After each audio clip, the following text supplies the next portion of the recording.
नमस्कार दोस्तों, teaching exams official YouTube channel में आपका स्वागत है। आशा करते हैं कि आप लोग बहुत अच्छे होंगे। तो आज हम आपको एसएससी की जो एक वैकेंसी आई हुई है, जो एमटीएस और हवलदार की वैकेंसी है। काफ़ी लोग काफ़ी दिनों से इसका वेट कर रहे थे, तो उनका इंतजार अब पूरा हुआ है। एसएससी की ये वैकेंसी जो है, जो आप देख सकते हैं, ये अब अप्लाई होना शुरू हो गया है, तो आप इसे अप्लाई कर सकते हैं। इसकी जो भी ज़रूरी जानकारियाँ हैं वो आपको मैं इस वीडियो के माध्यम से आपको देने वाला हूँ। तो आप चैनल को सब्सक्राइब कर लीजिएगा, बेल आइकन को प्रेस कर लीजिएगा, ताकि जो भी नोटिफिकेशन एग्जाम जो भी जॉब से रिलेटेड जो भी वैकेंसीज हो वो आप तक आसानी से पहुंच सकें। तो चलिए आपको हम बताते हैं, इस वीडियो में आप हमारे साथ अंत तक बने रहिएगा। तो चलिए सबसे पहले आपको बता दें कि ये फॉर्म भरना स्टार्ट हो गया है 26 जून से ये स्टार्ट हो चुका है, देख सकते हैं आप डेट। और लास्ट डेट इसका जो रखा गया है वो 24 जुलाई, लगभग 1 महीने का समय आपको दे दिया गया है।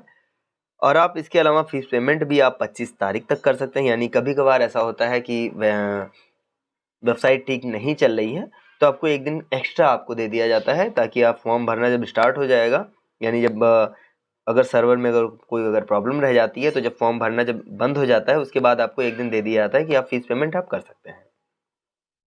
इसके अलावा आप फॉर्म में करेक्शन भी कर सकते हैं। 29 जुलाई से 31 जुलाई के बीच यहाँ पे आपको करेक्शन विंडो भी बता दिया गया है। शेड्यूल ऑफ कंप्यूटर बेस्ड यानी सीबीटी आपको होगा, यानी कि आपको कंप्यूटर बेस्ड इसमें एग्जाम होने वाला है। तो 20 सितंबर से 24 अक्टूबर के बीच इसमें पेपर आपका होगा, ये भी आपको दे दिया गया है। अगर आपको एग्जाम से रिलेटेड या फिर आप इस फॉर्म से रिलेटेड अगर कोई भी अगर प्रॉब्लम आती है, तो एक टोल फ्री नंबर भी दे दिया गया है। आप इस टोल फ्री नंबर पर कॉल करके आप कोई भी जानकारी आप ले सकते हैं। चलिए आगे चलते हैं। आगे जो भी जानकारियां हैं वो आपको हम बताए दे रहे हैं। देखिए, हवलदार जो वैकेंसीज हैं, तो अभी जो वैकेंसीज हैं वो एमटीएस का कलेक्ट करके नहीं दिया गया है कि आखिर वैकेंसीज कितनी है एमटीएस की। हवलदार का बता दिया गया है कि 1075 से ज़्यादा वैकेंसियाँ आने वाली हैं।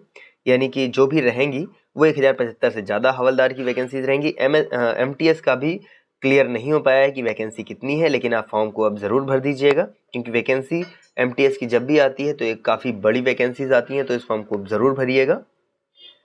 इसके अलावा चलिए आगे आपको हम बता देते हैं रिजर्वेशन क्राइटेरिया जो बता दिया गया है। देख लीजिए, एससी, एसटी, ओबीसी के लिए, ईडब्ल्यूएस के लिए, दिव्यांग के लिए और भूतपूर्व सैनिक जो होते हैं उनके लिए रिजर्वेशन कैटेगरी भी आपको बता दिया गया है कि उन लोगों को आरक्षण मिलेगा।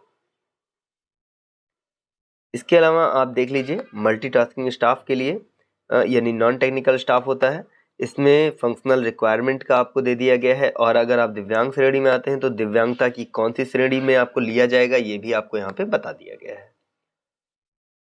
चलिए अगले तरफ चलते हैं। हवलदार में भी ऐसे ही सेम बता दिया गया है कि आप दिव्यांगता की कौन सी श्रेणी में आएंगे, सेम वैसा ही आपको बता दिया गया है। इसके अलावा कौन इस फॉर्म को भर सकता है, तो अगर आप सिटीजन ऑफ इंडियन, ठीक है, अगर आप हैं भारतीय नागरिक हैं, तो आप इस फॉर्म को जरूर भर दीजिएगा, भर सकते हैं।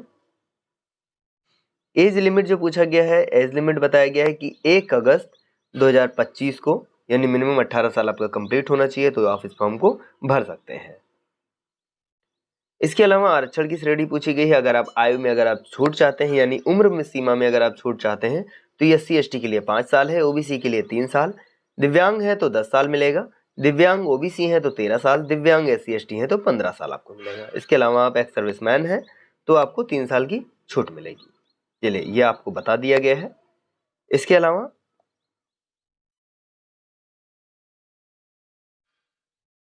तो जितनी जानकारियां होने वाली हैं वो हम आपको बता। अधिकतर लोगों की सबसे बड़ी प्रॉब्लम ये होती है कि सर आखिर हम कौन से रेंज में आ रहे हैं, सेंट्रल रीजन या मतलब कौन से रीजन में आ रहे हैं, तो ये रीजन नहीं पता चल पाता है। तो चलिए आपको हम आज यहाँ पे सबसे बेहतरीन चीज़ बता दे रहे हैं कि आखिर इसमें रीजन क्या होने वाला है। देखिए, अगर आप सेंट्रल रीजन जो पूछा जा रहा है, सेंट्रल रीजन में कौन कौन आता है, तो बिहार और उत्तर प्रदेश के लोग आते हैं, जो कि ये सेंट्रल रीजन में आते हैं। अब सेंट्रल रीजन में कौन कौन से शहर एग्जामिनेशन के लिए बनाए जाते हैं, ये आपको यहाँ पे आपको दे दिया गया है। भागलपुर, मुजफ्फरपुर, पटना, गया, आगरा, बरेली, गोरखपुर, झांसी, कानपुर, लखनऊ, मेरठ, प्रयागराज और बनारस, ये इतने सेंटर आते हैं सेंट्रल रीजन में।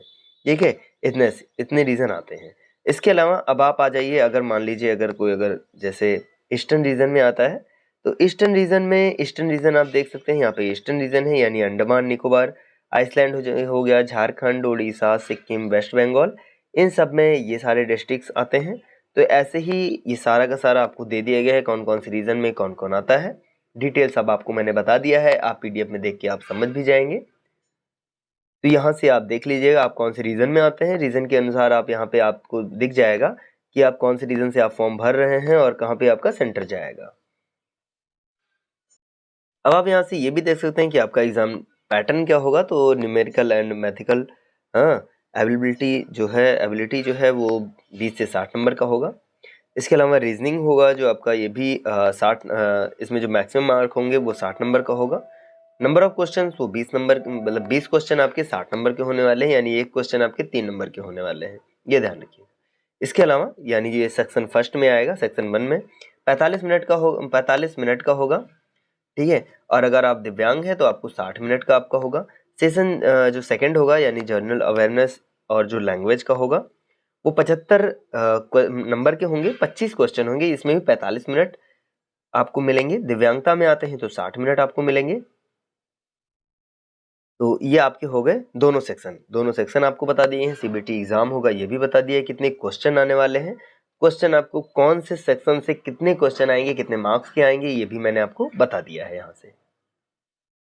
इसके अलावा आपका क्या सिलेबस होगा, तो सिलेबस आपको यहाँ पे आप देख लीजिए, सिलेबस भी आपके सामने है, कौन से सब्जेक्ट से कहाँ कहाँ से क्वेश्चन आएंगे, कौन कौन से टॉपिक्स पे आएंगे, ये सारा का सारा आपके सामने दे दिया गया है। आप यहाँ से आप देख सकते हैं कि कौन से टॉपिक से कौन से क्वेश्चन आने वाले हैं, किस सब्जेक्ट से कौन से टॉपिक से कितने क्वेश्चन आएंगे, आपको सारा का सारा आपके सामने है।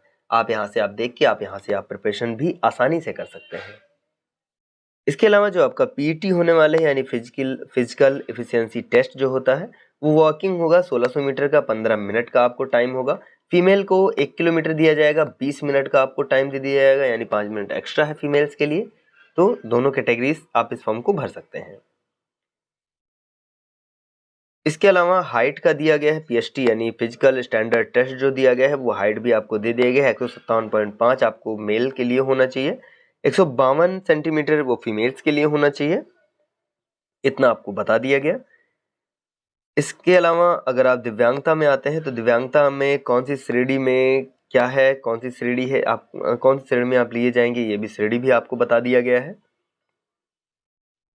तो जितनी जरूरी जानकारियां थी वो मैंने इस वीडियो के माध्यम से आपको बता दिया गया है।